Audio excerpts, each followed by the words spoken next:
Oi, eu sou a Arual Ortiz, mais conhecida como Escrevendo Caos, ou a pessoa que escreveu Dorro, aqui no cantinho, e tá escrevendo Reor.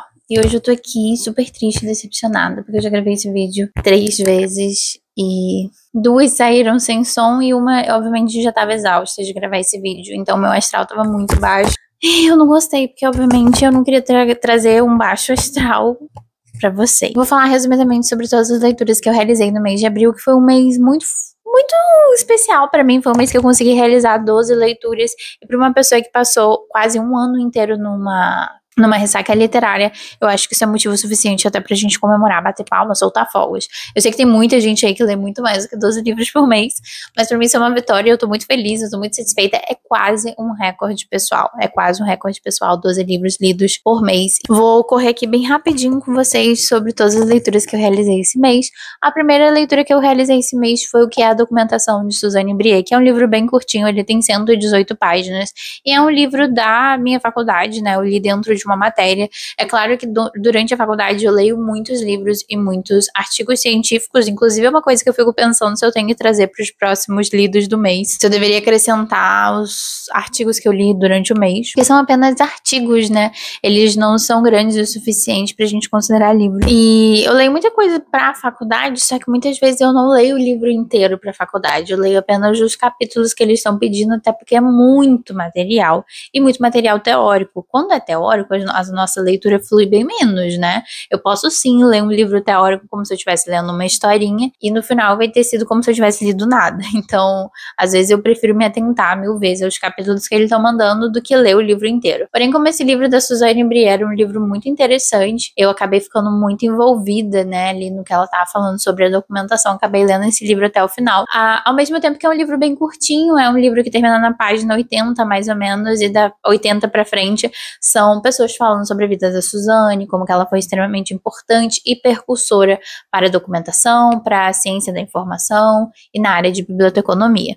Ela traz também a analogia do antílope, que foi uma analogia super importante para mim como estudante de biblioteconomia, porque fala sobre todas as dimensões de um documento, ou seja, o que significa ser um documento em todas as suas possibilidades. Depois eu li um livrinho bem pequenininho chamado Querido Diário Otário, que passou pelo sebo, ele inclusive passou e já foi embora. Ele é um livro que eu sempre quis ler na minha infância, porque eu tinha essa imagem desse comercial da Fundamento durante os desenhos do Cartoon Network. E eu queria esse livro, mas enfim, nunca rolou de ter, e talvez eu nunca nem tenha comentado a ninguém, então eu li.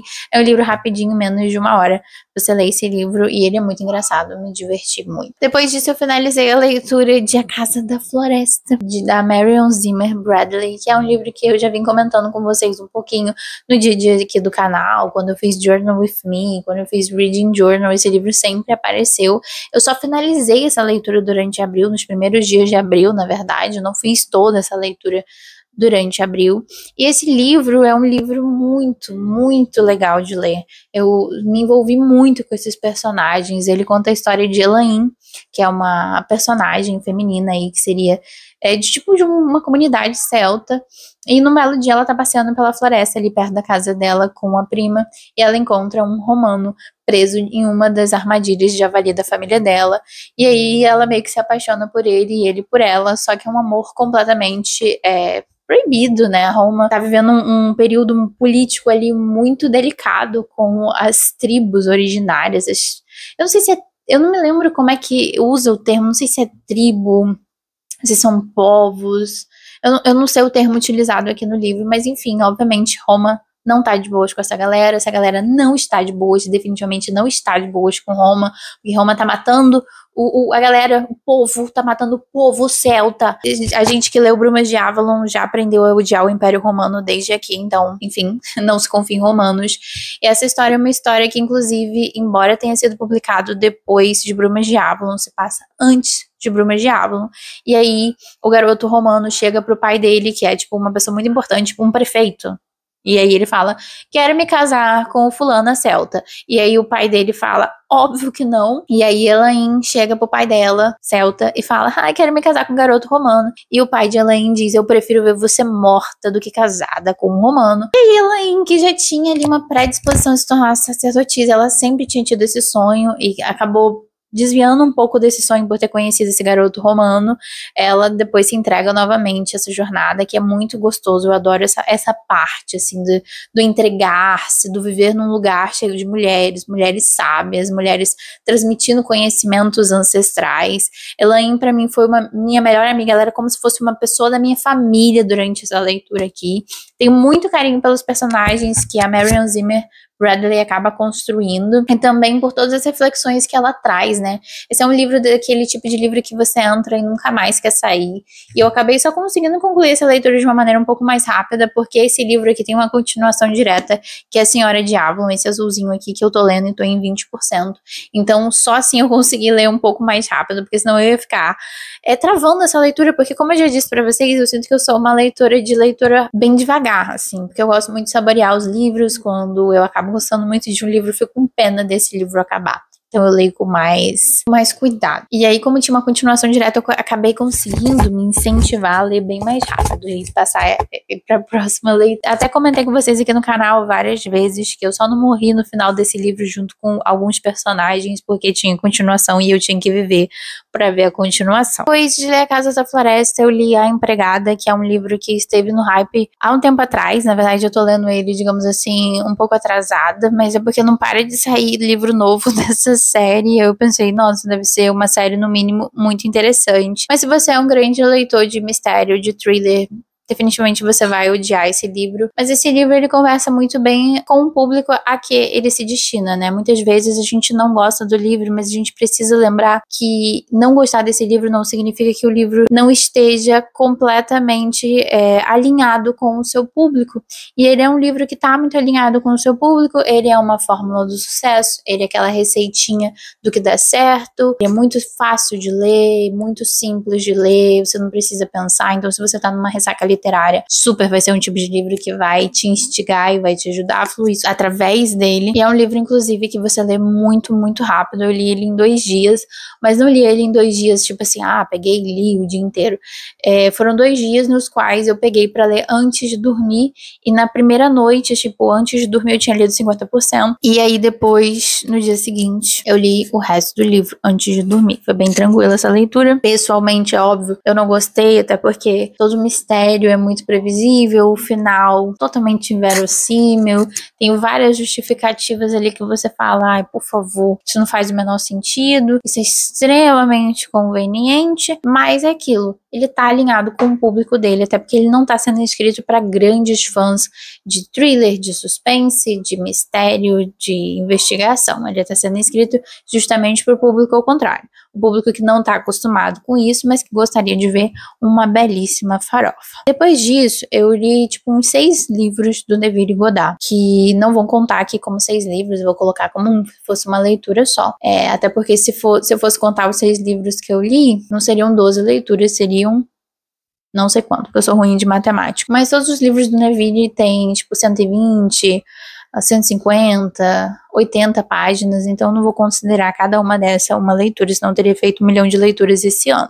Depois disso, eu li A Lagoa Azul, que foi uma super surpresa, uma surpresa muito positiva, é definitivamente um livro 5 estrelas, e eu tinha muito na cabeça a concepção do filme da Sessão da Tarde. Eu fiquei meio receosa de ler esse livro, porque eu achei que ele ia focar no romance, que ia ser uma grande melação, que eu não sou muito fã, então não faria muito sentido eu ler um livro romântico já sabendo que eu não sou fã de romance, nem de desenvolvimento de casal, nem nada que envolve o romance em si, mas como ele foi publicado pela Dark Side, né, o selo Wish da Dark Side, eu pensei, então talvez haja algo sombrio nessa história. Esse livro foi publicado nessa edição que é simplesmente absurda de linda, o trabalho gráfico dela é belíssimo. Eu vou mostrar um pouco mais nesse livro no vídeo que eu for fazer sobre Book Haul, onde eu vou mostrar todos os livros que eu comprei nesse mês. E aí, pelo fato de ter sido publicado pela Dark Side, eu esperava alguma coisa mais sombria,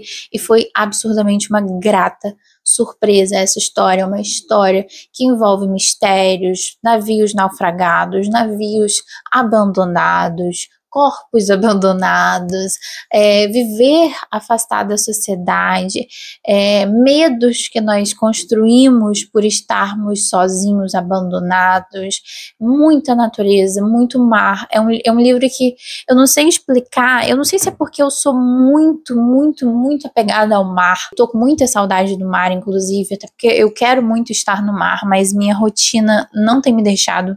Não consigo estar no mar tanto quanto eu gostaria. Mas é um livro que transforma tudo o que acontece no mar, a existência de uma raia, uma existência de um tubarão, de uma possível baleia, num mistério, numa história, num acontecimento do qual você realmente se envolve. Esse livro é muito legal e tem pouquíssimo romance. Quando esse casal aqui realmente acontecer, é muito lá pra frente e a menção a tudo que aconteceu é bem pequenininha. E o fim é um fim bem interessante. Eu não me lembrava do fim, porque eu não sei se é o mesmo fim do filme da Sessão da Tarde, mas eu realmente gostei. Nada de romance, é mais sobre a viver no mar abandonado, à deriva, encontrar uma ilha isolada da sociedade, aí nessa ilha isolada da sociedade achar um cadáver. E você se perguntar, opa, a gente não estava isolado da sociedade? O que aconteceu? Enfim, eu super recomendo, até porque essa edição belíssima aqui, ó, me custou R$44, e se vocês tiverem interesse em comprar um livro igual a esse, todos os links estão na descrição, então se você comprar alguma coisa através do meu link, você ainda ajuda o meu canal. Depois desse livro, eu li este querido aqui, que não é tão querido assim. Eu li esse livro aqui, ó, Lilith, do George MacDonald, que é realmente uma edição belíssima, vou mostrar pra vocês. Olha, ela tem umas ilustrações, ela tem um trabalho gráfico muito bonito. E foi um grande percalço pra mim, porque eu definitivamente não me adaptei a essa leitura. É óbvio que eu não vou chegar aqui e vou fazer uma análise anacrônica, né, porque esse livro foi lançado em 1885, e é um livro que é muito importante para a fantasia moderna. Ele traz muitos elementos fantásticos, é um livro de altíssima fantasia, do qual realmente você vai se questionar muitas coisas sobre a sua concepção de vida, de mundo, de tudo, porque realmente você é levado para um outro mundo, numa outra dimensão, onde tudo é diferente, onde tudo é meio ao contrário também das coisas que aqui no mundo a gente acredita ser de certa forma, né? Mas foi uma leitura que foi muito difícil para mim.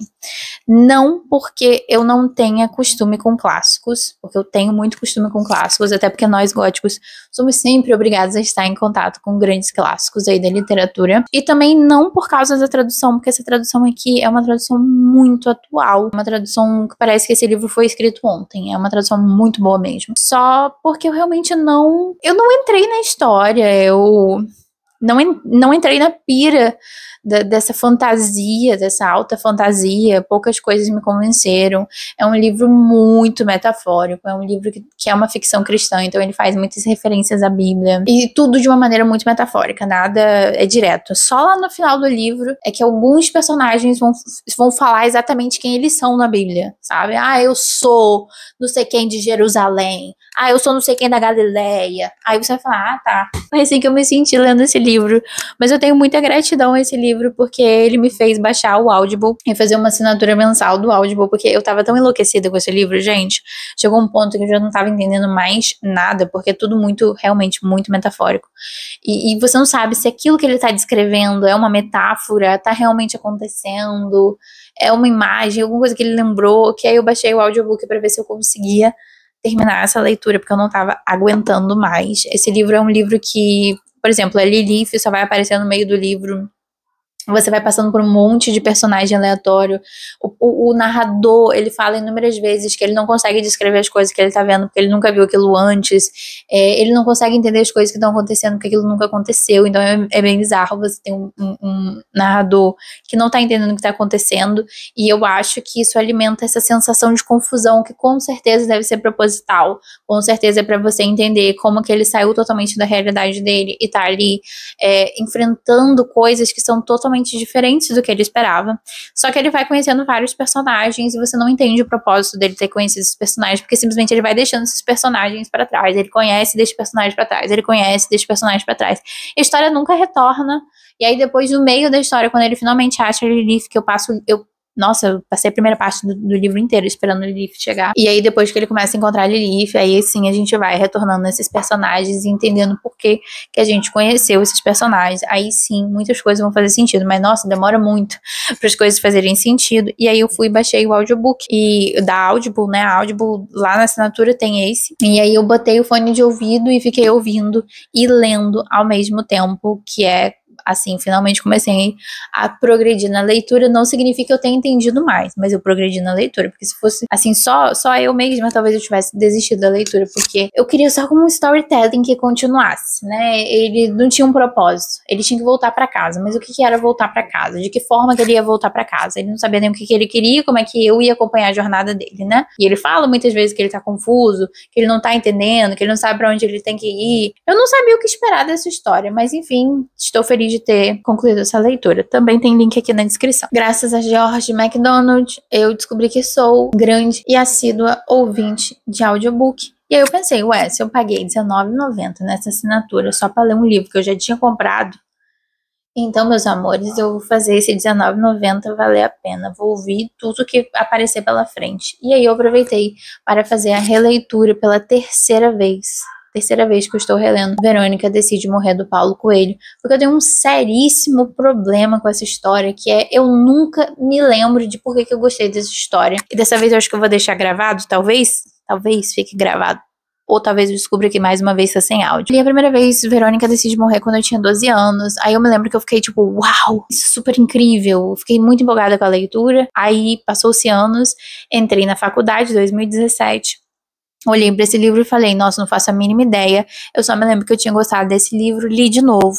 Fiz um post no Instagram, fiz um journal aqui pro canal, mas sem narração. E aí seguiu-se a vida e aí chegou essa semana e não sei o que me fez pensar em Verônica Decide Morrer, que eu falei, meu Deus, eu não me lembro mais do que se trata essa história. Aí eu falei, bom, já que eu tô com o Audible, vou ler e ouvir, porque eu tava meio desanimada de ler sozinha, digamos assim.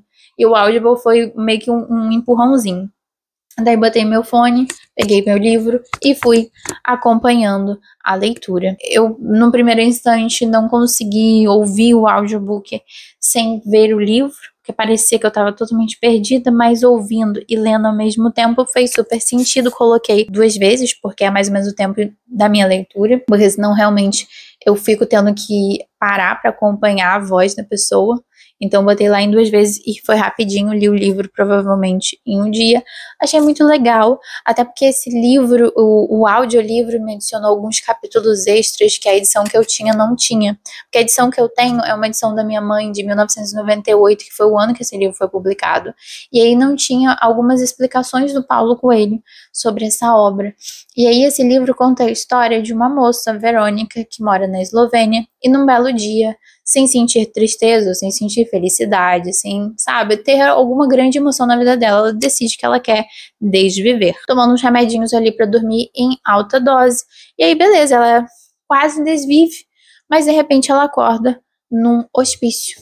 E aí a gente vai acompanhar a loucura de todo mundo que tá dentro desse manicômio, todas essas loucuras dessas pessoas que na verdade nem são loucuras, né, como o senso comum nos leva a acreditar. E é muito interessante quando o Paulo Coelho, no final do audiobook 8, ele explica por que ele publicou esse livro e que a maioria das experiências ali retratam a própria experiência do Paulo Coelho, que já foi internado inúmeras vezes por causa de ser um artista, né, o que era tido ali como uma coisa muito desquerida pela sociedade, e eu super entendo, e é sempre essa questão, aí eu me lembrei, que me pega nesse livro, porque os artistas são tidos como louco, principalmente ali por um sistema social que está baseado no capital, e saber muito bem que ser artista é uma coisa que não rende nada, né? Aquele momento que todo artista em sua vida teve de dizer para sua família que quer ser artista, e a sua família ouvir, nossa, quero passar fome e morar na rua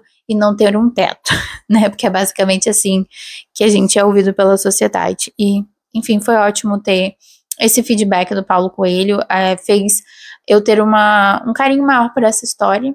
Depois eu li Sweet Tokyo, da Giovanna Madalosso, que foi uma indicação do Paulo. Tava vendo um vídeo dele chamado Livros para você ler se você sobreviveu uma vida pequena, uma pequena vida, eu sempre confundo, uma vida pequena. Livros para você ler se você sobreviveu à leitura de uma pequena vida, e eu gosto de livros bastante dramáticos, então ele indicou Sweet Tokyo. Acabou que atrapalhou um pouco a minha experiência achar que esse livro seria assim, muito dramático, ele de fato não foi.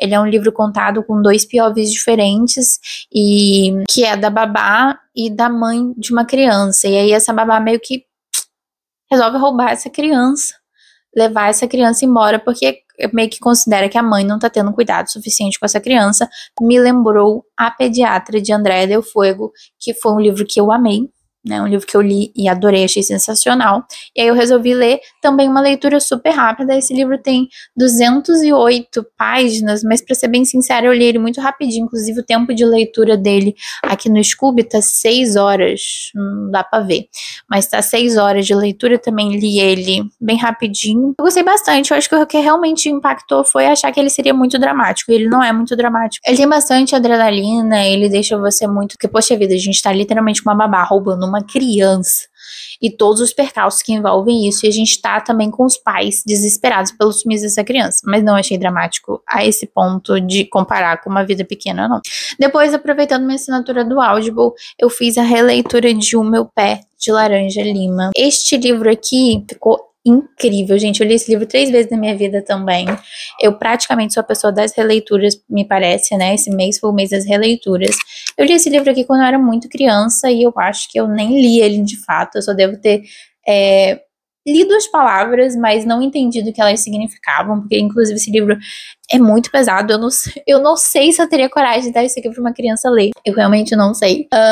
Aí depois eu li ele em 2021. Eu lembro que eu chorei um pouquinho no final. É um livro, né, que mexe no coração de todo mundo. Chorei no final. Mas essa vez que eu fiz essa releitura, ouvindo com o Audible, foi, tipo, absurdamente profundo, assim, até porque esse audiobook é um audiobook que ele foi muito, sabe, ele foi muito produzido, não é só o ator lendo. Tem umas músicas do início de cada capítulo. Aqui, dentro do livro, o autor faz referência a várias músicas e elas são tocadas tal qual.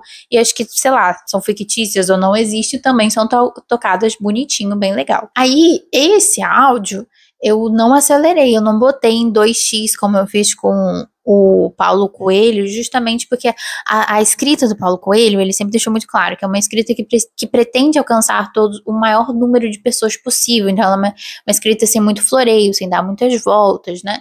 E esse aqui não necessariamente é uma escrita com floreios, mas ela tem algum tipo de poesia. E aí eu nem acelerei, não. Eu só sei, gente, que a partir da página 51 eu já tava chorando de soluçar. Eu chorava, mas eu chorava, porque essa história é muito triste. E ler essa história conscientemente é de partir o coração. Aí eu também ouvi ali numa sentada, só botei o áudio pra tocar, lendo o livro, fazendo novas marcações. Todas essas marcações são novas, né? Eu não tinha marcado a primeira vez que li, fiz novas marcações, chorei muito e amei a experiência. Parecia que eu tava assistindo um filme, parecia que eu tava dentro do livro, sabe? Nossa, foi uma experiência que eu super recomendo. Eu acho que o áudio desse livro é um áudio bem, assim, muito trabalhado. Ah, legal. Depois desse livro, eu ouvi 2 áudios, né? 2 audiolivros. E aí foram literalmente só ouvindo mesmo, porque eu não tenho esses livros físicos, nem tenho eles em e-book, até porque final do mês eu não tinha um centavo para investir em livro mais. E aí eu ouvi o Não Fossem as Sílabas do Sábado, que também foi um livro que eu acabei lendo meio que por influência do Paulo Hatz.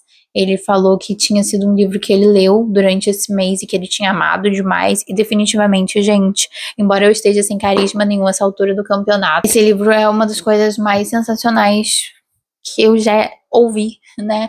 Porque eu não tive a experiência de ler e sim me machucou bastante não ter o livro físico para poder fazer as marcações e para acompanhar e para poder analisar visualmente como cada parágrafo foi construído, porque eu achei uma obra de arte. Esse livro, para mim, é definitivamente um 5 estrelas. E eu acho que se eu tivesse lido fisicamente também, ou somente fisicamente, ele teria sido um favoritado. Porque esse livro é aquele livro que só de ouvir, eu pensava, gente, eu teria marcado tantas passagens nesse livro. É aquele tipo de livro que você tem vontade de fazer as marcações, decorar as palavras da autora e ficar recitando a qualquer momento, assim, igual Mariana Carrão, é esse o nome dela? Deixa eu ver aqui que eu esqueci o nome, eu sou muito ruim de nome. Mariana Salomão Carrara disse em As Sílabas do Sábado, porque realmente é um livro muito, muito legal, eu amei. Principalmente a premissa, né, quando Paulo Hatz falou que era a história de um casal que, estando um tempinho ali casados, eles tinham um pôster de um filme que eles viram juntos e que era muito significativo para esse casal. E aí eles decidiram que em determinado momento eles iam enquadrar. E aí a moça sai, fala assim, não, tá bom, eu consigo fazer isso sozinha. Ela sai, chega lá pra pegar o pôster enquadrado e descobre que ela não consegue carregar porque é muito grande. E aí ela liga pro marido dela e fala assim, fulano, André, vem me ajudar porque esse pôster é muito grande. Vem. E aí ela começa a apressar ele pra vir, e ele sai correndo de casa. E nisso que o André sai de casa, ele é atingido pelo Miguel que se jogou do último andar do prédio. E aí os dois morrem. E esse livro conta a relação da Ana, né, a moça que estava pegando o pôster enquadrado, com a esposa do Miguel que se jogou. E é simplesmente incrível como esses personagens se debruçam nos seus sentimentos, nas suas inseguranças, nos seus questionamentos, e se eu tivesse feito tal coisa, e se eu não tivesse ido buscar o quadro, e se ele tivesse saído 5 minutos antes, 5 minutos depois, como que eles se entregam a todos esses pensamentos, ao luto, todas as imagens que a Mariana traz para esse livro que, tipo assim, definitivamente é o meu tipo de livro. É definitivamente tudo que eu gosto de encontrar numa obra, eu encontrei nessa obra da Mariana. E aí, como eu tava ouvindo esse áudio, sem o livro físico, né, sem o e-book, eu tava fazendo outras coisas, porque eu não consigo ficar parada apenas ouvindo, então eu tava envelopando um móvel no meu quarto, que inclusive ficou muito bonitinho, e eu também gravei pra mostrar pra vocês tudo que eu reformei no meu quarto. E aí eu tava lá, ouvindo, acabou o áudio, e aí eu fui e ouvi Se Deus Me Chamar Não Vou, que também é da Mariana, e aí eu resolvi só continuar ouvindo, já que eu tava trabalhando, e também adorei essa leitura. Claro que perto das Sílabas do Sábado, qualquer outra obra perde um pouco o brilho, porque realmente é uma obra brilhante. As Sílabas do Sábado é simplesmente brilhante. É um livro uau, definitivamente uau. Foi mais ou menos o que eu senti quando li Carla Madeiro pela primeira vez.